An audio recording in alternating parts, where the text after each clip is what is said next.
Our film uses the conventions of a thriller. These include the paranoia when our protagonist walks around the room having just looked at the book Angel Blood. This also links into the sudden rushes of emotion, which is also very common in films of this genre. Flashbacks are something which are very common in thrillers, and this is something we have replicated in our film by using lots of flashbacks, which help to show the paranoia of the protagonist.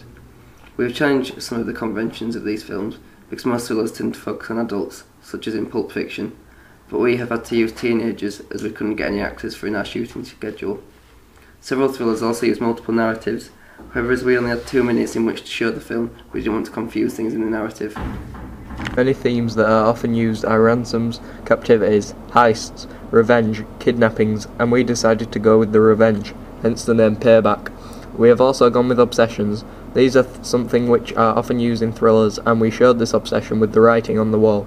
Chase scenes are commonly used in thrillers, and we used this as we felt it would be the best thing to use in our film to build up tension.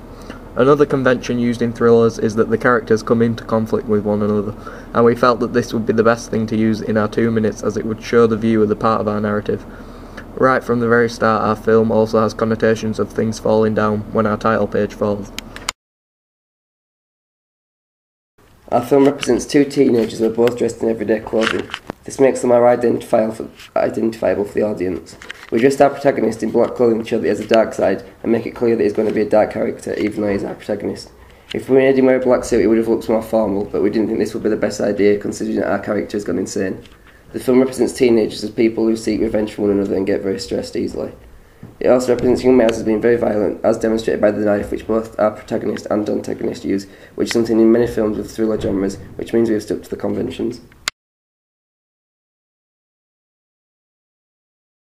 Our film would most likely be distributed by a company such as Film 4, who are responsible for distributing films such as The In-Betweeners movie, Four Lions, and 127 Hours. Film 4 distributes several films which don't conform to the typical Hollywood film conventions, meaning that the producers of the film can create a film that they want to create rather than being controlled by a large distributor, similar to something which director Danny Boyle has also been known for doing. Our film is also British, meaning that it is unlikely to be taken on by an American company, as in American films the British characters usually play the antagonist, such as the voice used for Darth Vader in Star Wars, and Christopher Eccleston in Gone in 60 Seconds. Our film has a British protagonist, and this would be something that Americans would find difficult to relate to. The audience for our film are people aged between 15 and 21. From being around this age, we know that thrillers are a popular genre for teenagers, and that would attract many people to go watch our film. Our film would be given a 15 certificate due to the violent scenes throughout.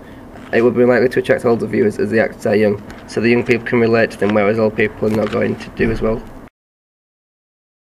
We attracted our audience by giving them a clear idea of our narrative. If we had had more time, then we would have tried to make things like Pulp Fiction, where we keep the audience guessing. However, we didn't feel that this would be effective in a 2-minute section, as it would most likely lead to confusion. We were able to keep the audience guessing as we used a hook at the end of our film opening when the protagonist leaves the room. This works similar to a film trailer by making the audience want to watch on and find out what happens next in the film. From constructing our product, we have learned that in making professional films they use boom microphones to get a higher quality sound. Because we didn't have the equipment for this, we had to use a sound recorder for our first film. In our second film, we decided to avoid this problem and didn't incorporate any dialogue, but we did use a sound recorder for the sound of the door opening. We also learned that when films are set in the dark, the cameras use a higher aperture and additional lighting to prevent any graininess in the film, which is another problem we had in the first film we did. We tried to avoid this by setting our second film in the day, even though this did break a few conventions on most thrillers. From making the film, we also learnt the importance of using blogs for our planning, as we were able to refer back to the plan and work towards making the product we wanted to. Lots of films use different lenses for their films, although we weren't able to use these for our camera, as our camera was for photography and we couldn't get any lenses.